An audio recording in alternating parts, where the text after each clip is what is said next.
Bapa Surgawi, ini pernyataan iman kami. Kami persembahkan hidup kami di altar Tuhan. Biar Tuhan kiranya berkenan memakai kami Tuhan menjadi alat di tangan Tuhan. Sampai bumi ini penuh dengan kemuliaan-Mu. Tuhan, ada banyak misteri yang Tuhan akan singkapkan selagi kami melangkah mengikuti-Mu. Kami tahu Tuhan tidak pernah mempermainkan kehidupan orang-orang yang menyerahkan hidupnya ke tangan Tuhan. Amin. Terima kasih Bapa. Siang ini siapkan hati kami untuk menyambut kebenaran firman-Mu. Berbicaralah Tuhan. Ajari kami, bangkitkan iman kami untuk menerima berkat Tuhan. Di dalam nama Yesus, kami taruh pemberitaan firman ini dalam tangan Tuhan. Haleluya. Amin. Amin. Amin. Puji Tuhan. Silakan duduk Bapak Ibu, saudara-saudara sekalian. Shalom. Untuk yang on-site hadir di ruangan, juga shalom buat yang menyimak atau hadir ibadah online. Termasuk mami saya yang terkasih. Ya, mami saya kalau saya melayani dia selalu tanya satu hal. Kalau ada linknya tolong kirim sama mami gitu. Karena dia mau hadir ibadah online ya. Jadi mungkin bukan buat mami aja, tetapi mungkin ada keluarga-keluarga kita, sanak family yang tidak bisa hadir ibadah onsite pada hari Minggu ini karena satu dan lain hal ya. Mungkin karena kurang sehat, ada di rumah, maka bisa ikut pemberitaan firman Tuhan dalam live streaming ya. Kita bersyukur GBI Sentral selalu ada live streaming. Dan dengan live streaming ini firman Tuhan yang dihadirkan tidak hanya akan satu kali dan pada waktu itu saja. We can always share it ya. Di hari-hari mendatang udah gak ada tanggal kadaluarsa. Coba saya bilang kiri kanan bilang gak ada kadaluarsanya. Ya, kita selalu bisa pass it, kita bisa tabur. Ya, jadi saudara-saudara yang selalu hadir di GBI Sentral, link-link ibadah itu bisa kita tabur kepada keluarga-keluarga kita yang membutuhkan kebenaran firman Tuhan. Nah, that's the beauty of technology. Oke, saudara-saudara, sepanjang bulan Desember penghujung tahun 2025 ada tema Natal yang diusung oleh PGI dan Sinode Gereja Bethel Indonesia juga mengusung tema yang sama, yaitu Allah hadir untuk menyelamatkan keluarga. Dan tadi saya sempat buka sosmed ya, rupanya Bapak Ketua Sinode kita sudah dari tanggal 1 Desember dong khotbah Allah hadir menyelamatkan keluarga di Jambi. Kalau saya baru mulai tanggal 3 Desember saudara. Ya, jadi kalau orang-orang udah pasang pohon Natal awal bulan, saya udah mulai ngiter dari Desember awal. Kemana? Ke Cinangoh. Jadi mulainya dari Karawang gitu ya. Itu ibadah umas Natalan di situ. Dan saya sampaikan pesan Natal ini. Saya percaya tidak kebetulan ya saudara-saudara, bahwa inilah tema Natal untuk Desember 2025. Karena ternyata sepanjang tahun ini ada begitu banyak badai menghantam keluarga-keluarga. Kalau Bapak Ibu suka browsing sosmed, wah kita udah lihat tuh pasangan-pasangan artis, udah berapa yang berujung di meja hijau, udah ketok palu, cerai. Wih, ya nggak tahu saudara mengikuti artis-artis itu nggak atau mengagumi lalu kaget sendiri gitu kan? Ya berujung juga dia, ya bubar jalan juga. Itu gak peduli mau nikahnya mewah mentereng kayak apa Bapak Ibu. Ternyata rumah tangga yang mereka bangun banyak yang kandas. Nah pertanyaannya, apakah keluarga-keluarga Kristen juga menghadapi badai yang sama? Kan begitu. Badai itu gak pernah pilih-pilih bulu ya saudara ya. Ya kita tahu aja kayak banjir bandang yang menerpa seluruh Sumatera itu. Kan gak ada yang dilewatin aja. Oh rumahnya orang Kristen dia belok gitu. Nah, dia nikung gitu kan, rumahnya orang Kristen, jangan loh. Enggak saudara, dihantam aja. Dan Alkitab udah ngomong kok ya, bahwa memang badai akan menghantam segala struktur-struktur bangunan. Rumah yang dibangun di atas batu karang atau rumah yang dibangun di atas pasir. Semuanya kena, jadi cuaca itu menerpa semua struktur bangunan. Tapi kalau dibangun di atas batu karang, survive. Dia bertahan. Gitu ya. Nah, jadi gelombang badai ini yang memang secara fisik kelihatan dengan mata menerpa banyak kepulauan kita. Tadi saya buka sosmed sebelum ibadah mulai, sebelum ibadah sih ya, enggak waktu ibadah. Janji. Tadi sebelum ibadah saya kasih tunjuk sama ini warga yang keluarganya tinggal di Bandung noh. Ya, saya bilang ada peringatan Jawa Barat. Ya, peringatan sampai April. Waspada banjir, ya kan? Nah, jadi ini adalah banjir ini bencana alam yang bisa kelihatan secara kasat mata gitu, kelihatan kita. Tapi kan ada badai-badai yang bergulung menerpa. Ya, bukannya hujan batu-batu es atau hujan besar, enggak, tapi enggak kelihatan, tapi menerpa. Dan itu yang menggoncang struktur-struktur bangunan rumah tangga. Saudara, sementara pesan lawatan Allah bagi keluarga ini diberitakan, dan bayangkan ada berapa banyak pendeta yang hari-hari ini khotbahnya temanya itu. Hari ini. Ya, selama Desember ini loh. Kita di sinode GBI aja, kemarin ada laporan hasil rapat MPR ya, sidang MPR. Udah berapa itu pendeta-pendeta GBI? Belasan ribu. Ya, berarti artinya di persekutuan kecil, persekutuan besar, gereja kecil. Kemarin saya khotbah di gereja masuk gang, saudara. GBI Galilea luar biasa, di tengah hujan saya masuk ke situ. Pelangnya gak ada di pinggir jalan, masuk di dalam gang, lalu gang kecil lagi tapi bangunannya luar biasa. Jadi mau gereja besar, kecil, di gang, di mall, pesan ini disuarakan. Artinya Allah sibuk bekerja, sibuk bekerja. Menghadirkan pengharapan bagi rumah tangga dan keluarga-keluarga. All over December. Saya cuma berdoa begini, Tuhan, sementara kau sedang memulihkan, melawat banyak keluarga, jangan lewatkan keluarga kami. Jangan lewatkan keluarga kami. Di mana saya khotbah, saya katakan, ngomong sama Tuhan, Tuhan jangan lewatkan keluarga kami. Ya, ada lagu lama yang dalam bahasa Inggris bilang begini, do not pass us by, oh gentle Savior. Kalau bahasa Indonesianya, mampirlah dengar doaku. Orang lain kau hampiri. Saya bilang, keluarga lain Tuhan hampiri. Jangan jalan terus.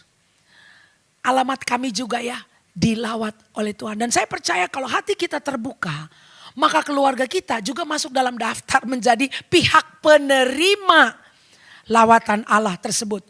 Keluarga kita tidak perlu berujung di meja hijau. Keluarga kita tidak perlu berujung dengan hubungan yang retak. Keluarga kita tidak perlu berujung dalam ekonomi yang kandas. Selama bulan Desember ini kita katakan, Tuhan jangan lewatkan keluarga saya. Amin, saudara-saudara. Nah, hari ini teks yang saya ingin hadirkan buat kita menjadi renungan adalah Yesaya pasal 9 ayat 1 sampai 6. Ini kebetulan saya persiapan pakai teks bahasa Inggris, jadi ayat 6 itu di bahasa Inggris ayat 7. Nah, saya cek bahasa Indonesia ternyata di ayat yang ke-6. Jadi kita akan lihat ya saudara. Yesaya pasal pertama pasal 9 ayat pertama sampai 6. Ini ayat yang juga cukup familiar ya. Teks ini kita sering kali lihat. Nah, saudara perlu buka Alkitab. Ya, kalau buka Alkitab, kalau ada Alkitabnya ya. Saudara perlu scroll. Saudara perlu swipe Alkitab. Kalau pakai gadget mesti swipe ya. Jadi geser gitu. Nah, kita lihat ya, Yesaya 9 ayat pertama sampai 6. Saya mengajak kita semua membaca teks ini bersama-sama. Bangsa yang berjalan di dalam kegelapan. Saudara ketemu ayatnya kah? Nah, iya benar. Iya betul. Terima kasih ya multimedia. Tadi saya khotbah di gereja lain, kayaknya dia nyangkut di ayat atasnya tuh. Ya, oke. Makanya ada kata Zebulon. Zebulon itu di ayat 23, tapi kita dari ayat 1 ya. Oke. Bangsa yang berjalan di dalam kegelapan telah melihat terang yang besar. Mereka yang diam di negeri kekelaman, atasnya terang telah bersinar. Engkau telah menimbulkan banyak sorak-sorak dan sukacita yang besar.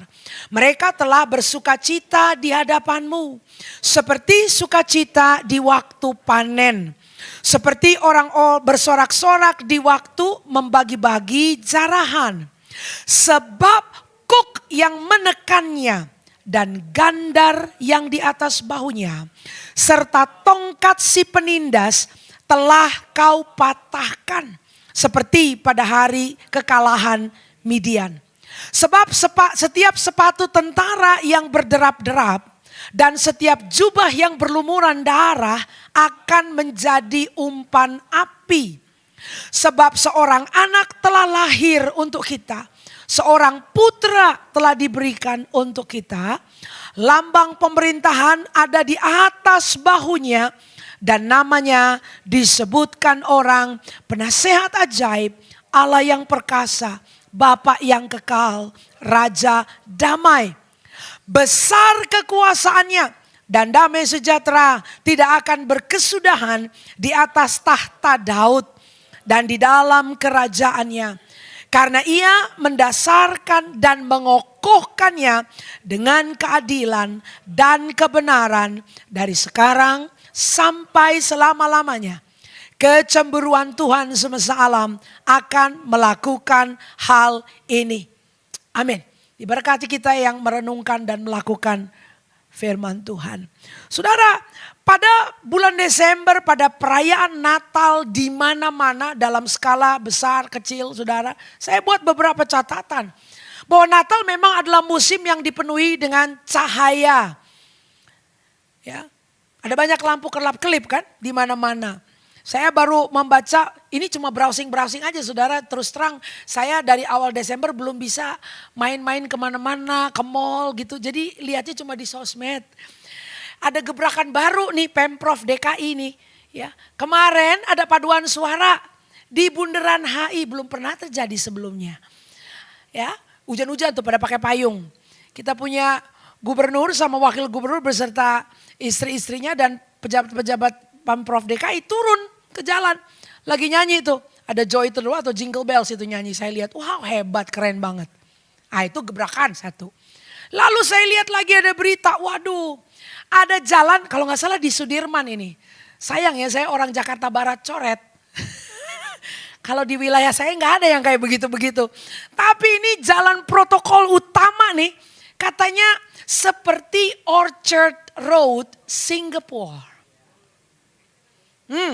Didandanin. Saudara manggut-manggut maksudnya udah lewat. Kasian, saudara seperti orang Jakarta Barat coret. Udah kita lewatin di medsos gitu ya. Nanti nih, nanti sore ini muter dah coba deh, lihat tuh. Mana tuh daerah yang kayak begitu. Dekat Sudirman sana depan Le Meridian katanya. Dibilangnya begitu, seperti Orchard Road, Singapore. Tadi pagi saya ngomong tuh di gereja saya melayani. Saya ngol kiri kanan bilang gak usah ke Singapura. Kenapa? Buat apa ke Orchard Road? Terus Sudirman udah kayak Orchard Road ya. Lalu ada mall yang eskalator naiknya itu didandanin kayak terowongan penuh lampu. Udah lihat? Kasihan banget sih ini, kenapa sih ini sentral ini? Lihatnya di sosmed juga. Oh saudara satu golongan sama saya. Gak apa-apalah kita saling menghibur ya. Oh memang kok. Semua orang Jakarta kayaknya udah numplek di situ. Sabtu lalu saya ada kebaktian, itu golongan Umas dan ibu-ibu Jamila, tahu Jamila? Janda milik Allah. Itu mereka musinya udah bubar, kenapa nggak bubar? Saya bilang ibu-ibu ngapain di sini? Nah itulah Bu Evelyn katanya, kita nih rencana mau pergi ke mall itu. Saya nggak sebut namanya ya, mall itu. Mall yang mana? Mall yang ada eskalator, terowongan pakai lampu-lampu Natal. Terus kenapa masih di sini? Nah itu dia Bu. Karena mereka bisa nyetir nih, ada satu ibu tuh bisa nyetir. Kenapa? Soalnya karcis parkir dibawa sama anak-anak. Mereka udah pergi ke mall itu duluan. Jadi golongan Umas ini nanti mau tampil. Jadi Natal gereja kami tuh tanggal 21 nih minggu depan. Pagi-pagi mereka Umas mau tampil, mereka mau dancing. Jadi mereka pada latihan. Nah anak-anaknya udah pergi ke mall itu. Janjian kalau nih oma-oma udah kelar latihan mereka akan gabung ke mall itu. Apa daya karcis parkir dibawa sama anak-anak. Jadi saya bilang terus gimana? Ya kita mesti tunggu mereka balik ke sini baru kita bisa jalan pakai mobil. Ya ampun udahlah saya bilang ntar kesorean kemalaman termasuk angin. Saya bilang minggu depan aja pergi ke mallnya lihat lampu-lampu.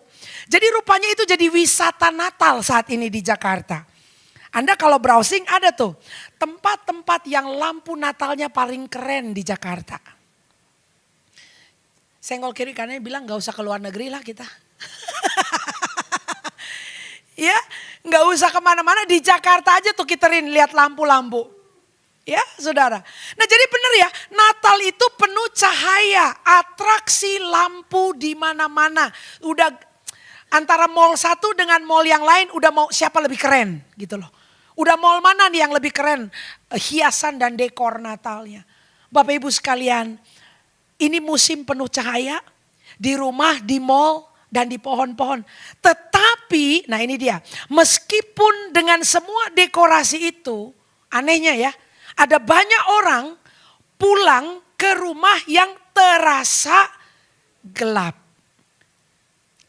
Suasana gelap. Dan gelapnya bukan karena dia lupa bayar listrik.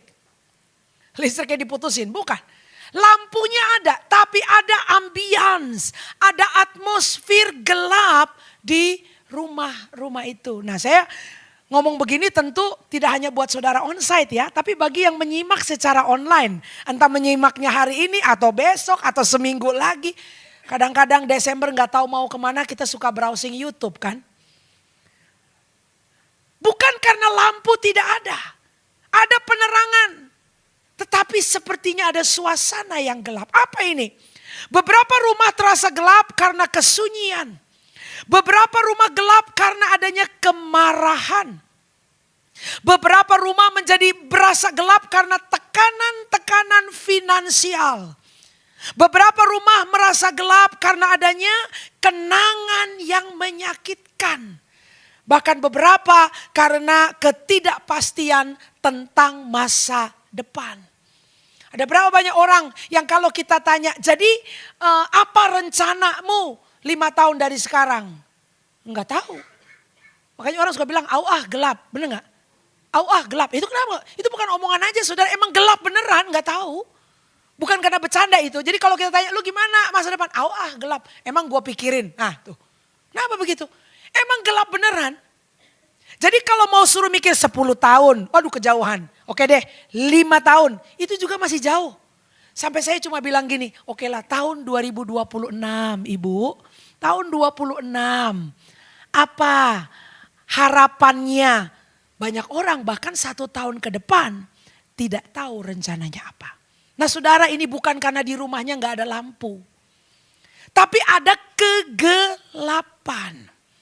Saudara ini yang kita akan lihat lewat teks yang tadi kita baca. Maka poin pertama, Bapak Ibu, dalam konteks keluarga, saya mau uraikan ini. Bahwa tanpa Tuhan, keluarga berjalan dalam kegelapan.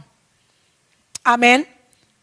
Keluarga berjalan dalam kegelapan. Memang tadi Yesaya pasal 9 berkata, bangsa yang berjalan di dalam kegelapan. Mari kita kerucutkan ini. Kita bicara mengenai keluarga kita. Keluarga yang dibangun tanpa Tuhan itu berjalan dalam kegelapan. Alkitab secara gamblang berkata, Yohanes pasal yang ke-15, without me you cannot do anything. Ya, Yesus pokok anggur yang benar. Dia berkata, terpisah dari aku, di luar aku, kamu tidak bisa berbuat apa-apa. Mau coba-coba bangun rumah tangga di luar pokok anggur yang benar, nggak bisa buat apa-apa. Tidak akan ada aliran berkat, aliran sukacita, hikmat mengalir ke ranting-ranting itu kalau dia terpisah dari pokok anggur yang benar. Sia-sia usaha orang membangun rumah tangga. Nggak hanya rumah tangga ya, membangun usaha, membangun pelayanan tanpa Tuhan. Nah ini adalah satu kebenaran yang kita perlu terima dengan lapang hati. Berapa banyak orang yang memulai perkawinannya karena accident. Maksudnya kenapa Bu accident? Ya tahu lah. Iya, zaman dulu Bu istilahnya tekdung tralala. Kok tekdung katanya. Aduh kayaknya saya akan melayani yang model begitu tuh. Bapak Ibu, jadi semuanya mau di fast forward. Udahlah yang penting ya. Sat. Saudara kalau belum ada conviction, Yesus hadir di hidup kita. Lalu kemudian Yesus hadir di dalam pernikahan yang diberkati kudus itu. Apa harapan kita untuk bisa membangun rumah tangga. Saudara, bangsa yang berjalan dalam kegelapan. Dan kegelapan dalam Alkitab melambangkan kebingungan, ketakutan, keputusasaan, kemerosotan moral, dan beban-beban emosional. Saudara, kegelapan terjadi ketika kita mencoba menjalani hidup tanpa Tuhan. Mestinya sih kalau udah di usia 40 jelang 50 ya. Ini udah etape-etape yang nyaho namanya, etape nyaho. Kenapa? Udah banyak benjolnya. Jadi saya tuh suka bingung kalau orang udah di umur 40-an menjelang 50 masih kekeh aja nih mau nyoba-nyoba hidup tanpa Tuhan. Wah, rupanya belum cukup benjol dia. Ya, banyak orang yang akhirnya datang pada Tuhan di usia-usia itu karena udah nyaho. Gitu ya. Udah nyoba. Aduh, capek, gagal. Ya, kalau itu di usia seperti itu bagi Bapak Ibu atau bagi saudara-saudara saya di sini yang lebih muda ya, saudara yang menyimak live streaming. If you're still young, like spring chicken. Wah, dengarlah petua-petua dari tua-tuamu yang memang sudah benjol-benjol itu. Yang udah nyaho dengan kehidupan. Memang tidak bisa. Tapi ya kadang-kadang sulit juga ya. Yang muda kan kadang-kadang mau membuktikan diri kan. Makanya lagunya Frank Sinatra dulu di eranya cukup terkenal. I do it my way. Bener gak? My way. Cara gue nih yang paling benar kan gitu. My way gitu. Tapi udahlah percaya saudara. Kalau udah lewat tuh usia tuh. Udah sampai peak 50. Nah kan gak bisa lebih tinggi lagi kan. Gitu kita mesti agak turun gunung tuh nantinya. Akan tiba pada kenyataan atau realita. Bahwa memang tanpa Tuhan. Kita akan bingung. Kita gak punya kompas. Kita gak punya arah. Amin, saudara-saudara. Nah, kegelapan datang ketika dosa memenuhi rumah. Ada marah, kepahitan, dosa yang tersembunyi. Halo? Yang tersembunyi, katakan tersembunyi. Ya, kadang-kadang sama pasangan juga kita nggak mau dia tahu gitu kan. Jadi tersembunyi, kita nggak mau confess. Saudara, ini menyebabkan kegelapan terjadi di dalam kehidupan kita. Bisa ada sakit penyakit loh. Makanya ada firman Tuhan di perjanjian baru ya. Dikatakan confess your sin to one another. Saling mengakui apa? Dosa, pelanggaran. Lalu kemudian pada saat didoakan katanya kesembuhan terjadi. Jadi ada kaitan antara pengakuan dosa kita satu dengan yang lain. Dengan kuasa kesembuhan. Ada dosa tersembunyi, kurangnya pengampunan. Dan semua ini membawa kegelapan ke atas rumah manapun. Bapak Ibu, kegelapan datang ketika kita berpura-pura semuanya baik-baik saja. Dulu ada film ya, Korea lah gitu. It's okay to not be okay. Jadi katanya gak apa-apa kok untuk ngomong bahwa gak lagi baik-baik aja. Tapi kan dibutuhkan kejujuran dan keterbukaan, keberanian untuk berkata, I am not okay. We are not okay. Our family lagi gak baik-baik aja. Ayo saudara, itu dibutuhkan apa? Kerendahan hati, dibutuhkan apa ya? Kerentanan untuk bisa ngomong, Bu. Ya emang kami lagi gak baik-baik aja sih. Nah saudara, apakah kita mau mengakui seperti itu? Kadang-kadang kalau lagi salaman aja kan di gereja, gimana? Shalom. Kita senyum-senyum korporat. Tahu gak senyum korporat? Mau difoto nih. 3, 2, 1. Tadinya begini kan? 3, 2, 1. Ditarik ini. Habis jepret, balik lagi. Gitu loh. Terus ketawa-ketawa korporat tuh ketawa kantoran tau gak? Hehehehe. Aneh juga bunyinya juga aneh saudara. Hehehe, dia bilang lagi ketawa kantoran, korporat. Itu nutup-nutupin aja situasi yang sebenarnya. Saudara, kita tersenyum untuk difoto. Dong foto dong, lu kok gak senyum sih katanya gitu. Jadi terpaksa lah kita senyum. Ulang lagi. Ini gak senyum nih si tante nih gak senyum. Ulang lagi fotonya. Jadi terpaksa senyum. 3, 2, 1.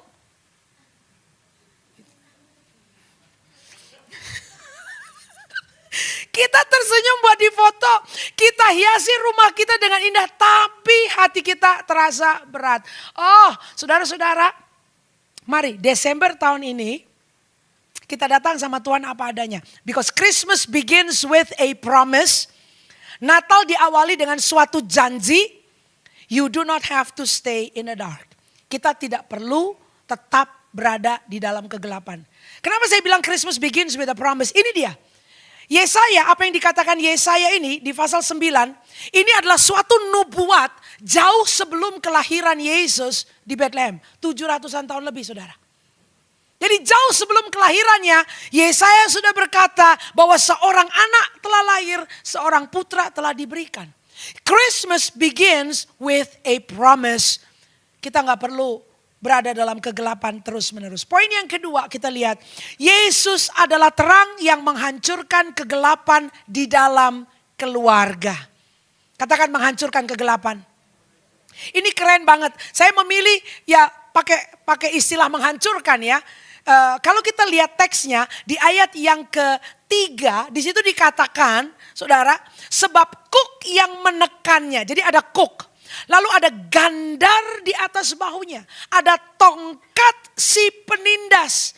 Teks Alkitab bahasa Indonesia terjemahan baru berkata, telah kau patahkan seperti pada hari kekalahan Midian. Kalau dipatahkan itu bayangannya, ya, karena teksnya bahasa Indonesia ya. Dipatahkan itu kayak kayu yang berat yang ada menjadi kuk di tengkuk. Itu kalau dipatahkan broken into two pieces. Ya kan? Patah dia jadi dua bagian. Tapi saya memilih istilah menghancurkan. Kalau menghancurkan itu nggak patah dua. Hello? Kalau menghancurkan dia jadi splintered. Udah nggak bisa digabungin lagi itu. Kalau patah dua, nggak tahu mau diapain. Dikaitkankah? Dikasih besi atasnya sambung lagi. Tapi kalau hancur berkeping-keping, saudara. Splintered, kalau dia kayu itu jadi serpih, hancur.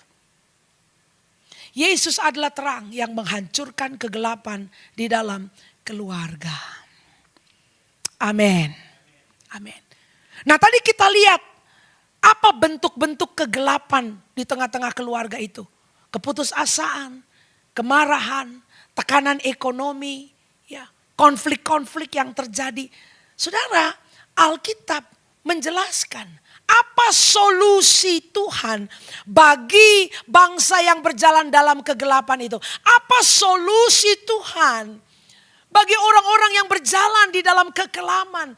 Saudara, God's solution to darkness, solusi Allah bagi kegelapan was not a system. Ternyata solusi Tuhan bukan dengan ikut lagi sistem yang ini. Enggak, saudara. Solusi Tuhan bagi kegelapan yang dihadapi oleh keluarga bukanlah suatu sistem. Not a program, bukan suatu program. Ya kadang-kadang mau kurang program apa lagi sih, benar gak sih? Ya kadang-kadang kita juga mau nasihatin teman kita, oh lu mesti ikut retret lah. Kamu ikut love camp lah. Anakmu nakal, ikutin retreat youth. Seakan-akan kalau udah ikut retreat langsung beres gitu anaknya. Orang nanya sama saya lagi counsel juga ada keluarga itu. Punya anak semata wayang. Ibu ada program apa di gerejanya? Nah, orang tuanya mau cari program. Barangkali anak semata wayang ini kalau diikutin di program gereja, bakal bener dia. Kayak gereja itu mesin cuci gitu loh saudara. Jadi anaknya tuh kayak baju kena noda gitu kan. Ada resep apa gitu ya, kalau saya masukin di mesin cuci ini mungkin digerus gitu ya. Nah noda-nodanya hilang. Jadi banyak orang tua juga habis akal dengan anak-anaknya cari gereja yang bisa offer a program. What kind of program that your church can offer? Program buat married couple, program buat anak remaja mungkin, program for children. Karena kita cari program, kita pikir program will solve, akan menyelesaikan kegelapan yang kita hadapi. Dari teks Yesaya pasal 9 kita melihat dan temukan. God's solution to darkness was not a system, was not a program, was not a policy. Bukan suatu kebijakan baru. Bukan suatu sistem yang baru. Bukan suatu program yang baru. God's solution to darkness was a person. Solusi Allah bagi kegelapan yang ada di dunia ini adalah seorang pribadi. Haleluya. Dan ini perlu kita terima dengan lapang hati. Ternyata solusi Allah bagi keluarga saya bukan cari program yang lain. Solusi Allah adalah seorang pribadi. A child, a savior. Makanya teks Alkitab berkata, sebab seorang anak telah lahir. Saudara mikir gak sih ya? Gile, bangsa yang jalan dalam kegelapan, ada kekelaman di mana-mana. Lalu jawaban Tuhan adalah a child. Saudara, teks Alkitab kita bahasa Indonesia kan, sebab seorang anak telah lahir, seorang putra. Nah, kata putra itu diberikan. Ya, a son is given. Kalau belajar cek di bahasa aslinya, putra itu Ben. Ya, ada orang kasih nama anak apa? Benaya, Benjamin. Ben itu artinya memang son. Yang kalau di bahasa Indonesia kita bilang bin. Untuk anak laki-laki, anak perempuan, binti. Jadi anaknya siapa nih, anak bapaknya siapa gitu, anaknya kan gitu, anak.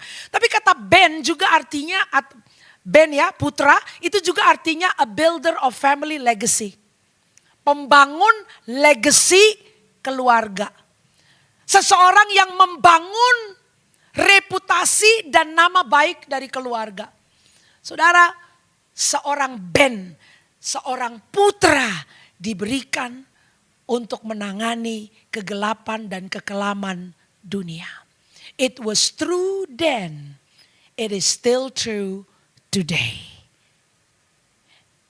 Ini adalah kebenaran pada 2000 tahun yang lalu. Dan sampai hari ini kebenaran itu masih kita bisa nikmati.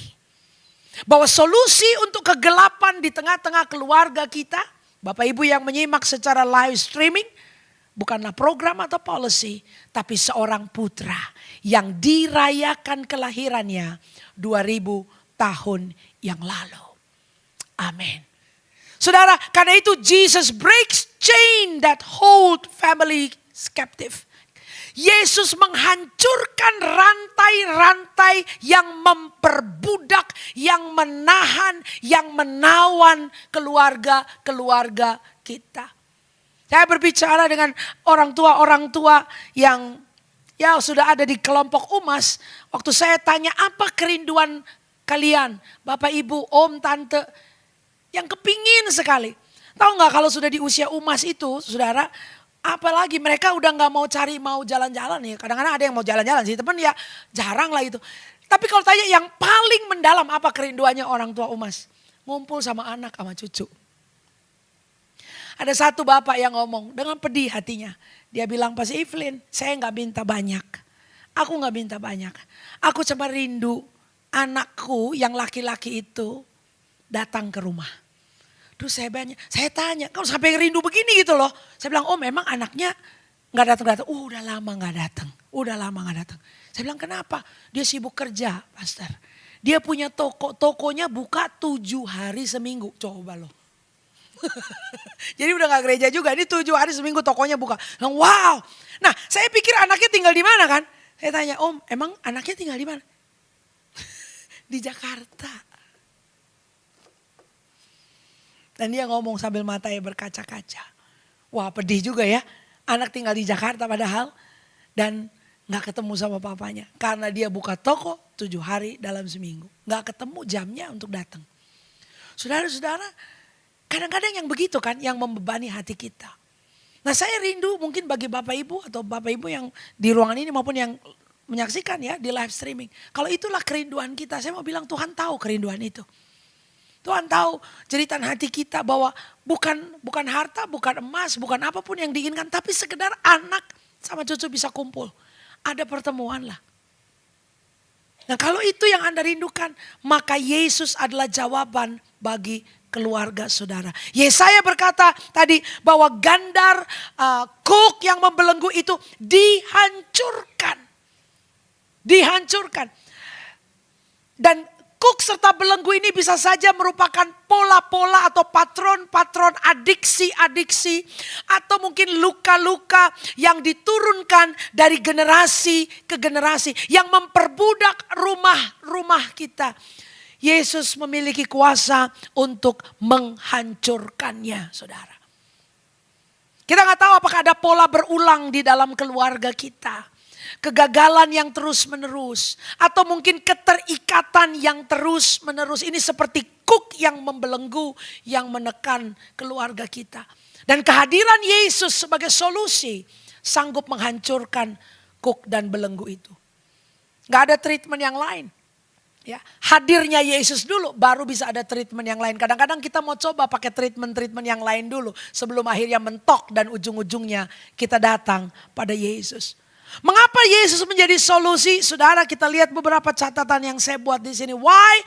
Because Jesus is not just a baby in a manger. Yesus bukan sekedar bayi yang dibaringkan di atas palungan. Sekalipun hadirnya bayi di palungan itu menjadi bagian daripada dekorasi Natal. Kemarin gereja kami melakukan Natal gereja anak. Dan ada bayi di palungan. Itu bayi yang kedua. Bayi yang pertama salah beli, saudara. Kayaknya bayi prematur. Karena harganya cuma 35.000. Jadi terlalu piyik. Jadi dibelilah bayi yang kedua. Dan rupanya bayi yang kedua itu menjadi star of the show kemarin. Anak kecil-kecil, anak sekolah minggu ya. Kecil-kecil senang berfoto di dekat palungan itu dan usap-usap bayi Yesus. Karena mereka pikir oh kecil juga ya, sama kayak kita masih kecil juga.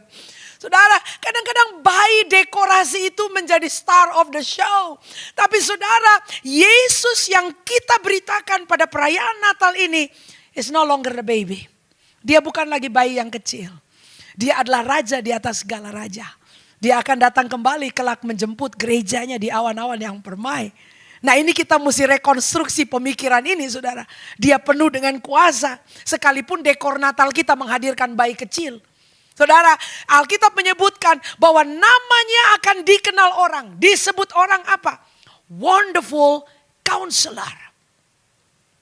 Dia adalah penasehat yang ajaib. Jadi artinya keluarga-keluarga tidak perlu berada di dalam kegelapan dengan kehadiran konselor ajaib ini. 24 jam 7 hari seminggu.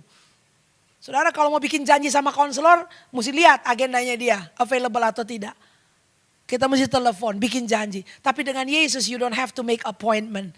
He is ever ready. Dia penolong yang siap sedia anytime hadir di rumah kita. Amin saudara. Wonderful Counselor jadi artinya ada hikmat bagi keputusan-keputusan yang kita akan ambil. Dia disebut sebagai Allah yang perkasa, mighty God. Ada kekuatan bagi kita untuk menghadapi peperangan-peperangan kita. Dia disebut sebagai Bapa yang kekal atau everlasting Father. Yang artinya kita memiliki sumber kasih sayang di tengah-tengah keluarga kita. The love that every family longs for. Setiap keluarga yang membutuhkan kasih sayang itu, kita punya sumbernya yaitu Allah sendiri yang hadir. Kita gak bisa mengasihi orang lain, pasangan kita, anak-anak kita kalau sumber kasih itu dari diri kita sendiri. Kita akan running out. At one point kita akan kehabisan. Karena kita bukan sumber yang sejati. Tapi Bapa yang kekal menyediakan kasih yang tiada putus-putusnya bagi kita. Saudara, dia disebut sebagai Raja Damai, Prince of Peace. Ada damai sejahtera, ada shalom di tengah-tengah keluarga kita. Bapak Ibu, He is the light that darkness cannot overcome. Dia adalah terang yang tidak bisa dikalahkan oleh kegelapan. Amin. Nah karena itu saudara-saudara, this Christmas pada Natal tahun ini, dalam rangkaian sepanjang bulan Desember ini, saudara, izinkan terang Kristus, terang dari Yesus Kristus, heal your home, menyembuhkan rumah tanggamu, guide your decisions, menuntun pengambilan keputusan saudara. Restore your relationship, memulihkan hubungan atau relasi saudara, and fill your heart with peace. Memenuhkan hati saudara dengan shalom, dengan damai sejahtera. Amin Bapak Ibu sekalian.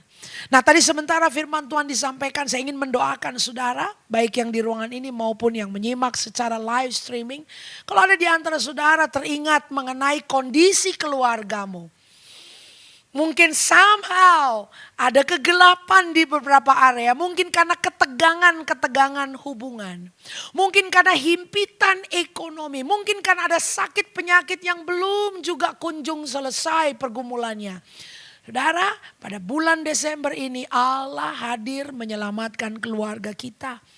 Dan izinkan Tuhan berperkara dengan saudara, melawat saudara. Sehingga ada solusi di sepanjang bulan Desember ini. Amen. Saya undang pemain musik dan singers untuk maju ke depan. Ada satu lagu kita mau nyanyikan sama-sama sambil nanti kita berdoa, saudara. Penasehat ajaib, Allah yang perkasa. Saudara tahu lagu itu? Saya ajak kita bangkit berdiri bersama-sama.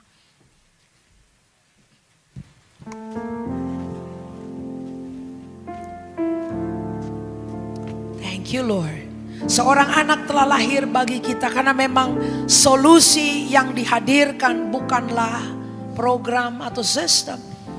Tapi seseorang pribadi yang agung itu hadir di tengah-tengah keluarga kita.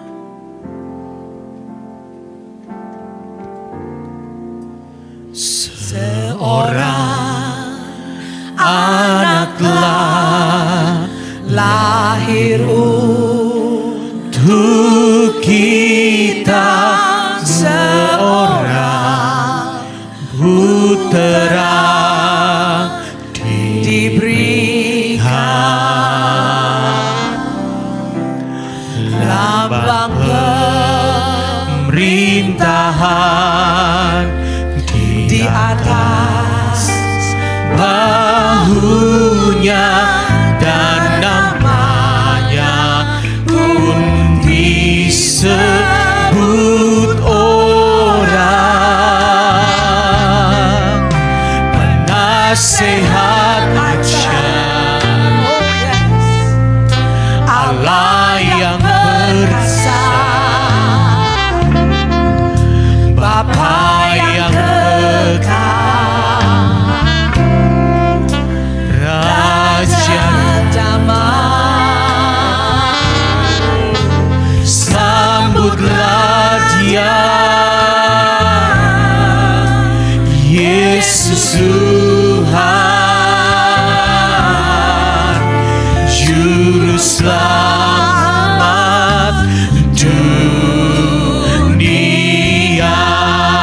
Sekali lagi berseru katakan penasehat ajaib. Penasehat ajaib. Untuk saudara yang menyimak secara live stream, Allah yang perkasa, Tuhan juga hadir di mana Anda menyaksikan pada saat ini. Bapa yang Tuhan tidak abai. Dia melihat kondisi keluargamu. Raja Dan dari tempat ini, dari GBI Sentral, kami mau bersepakat dengan saudara-saudara Dia, bahwa Allah hadir melawat, Allah hadir Yesus menyembuhkan. Tuhan, Juru Selamat dunia. Sekali lagi penasehat ajaib. Tuhan, Allah yang Engkau perkasa. Bapa yang kekal, Raja damai, sambutlah Dia,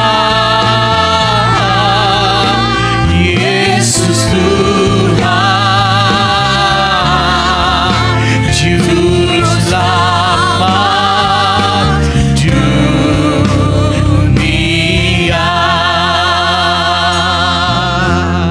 Bapak Ibu Saudara yang terkasih, terima solusi Natal ini bahwa seorang pribadi Tuhan berikan bagi setiap rumah tangga.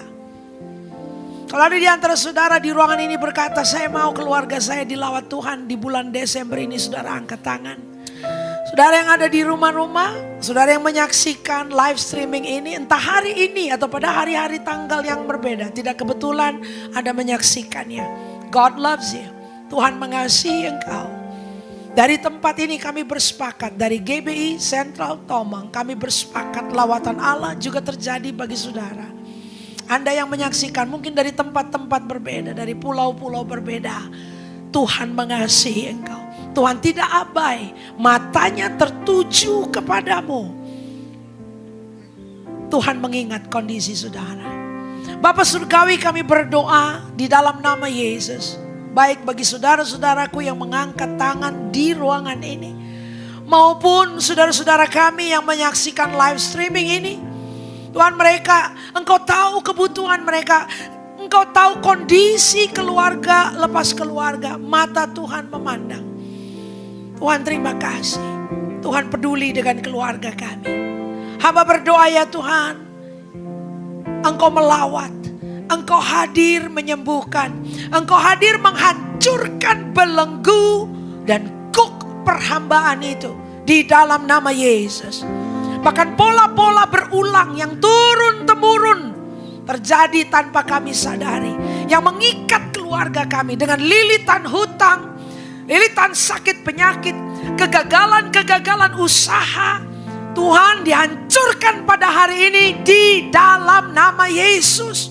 Kami berdoa ada perjumpaan dengan Allah. Keluarga-keluarga yang membuka dirinya, membuka hatinya. Bahkan orang-orang yang berdiri atas nama keluarganya.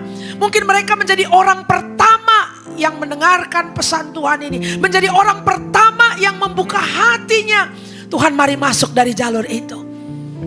Satu orang bertobat, seisi rumahnya diselamatkan. Engkau hadir dan Engkau bisa memulai proses rekonstruksi. Pembangunan kembali dari segala puing-puing yang rusak.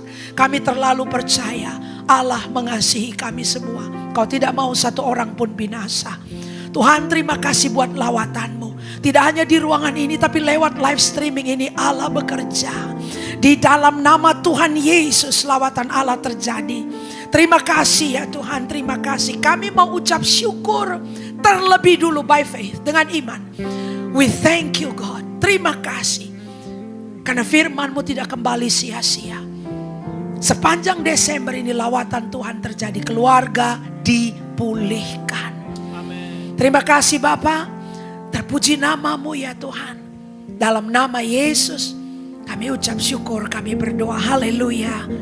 Amin. Amin. Amin.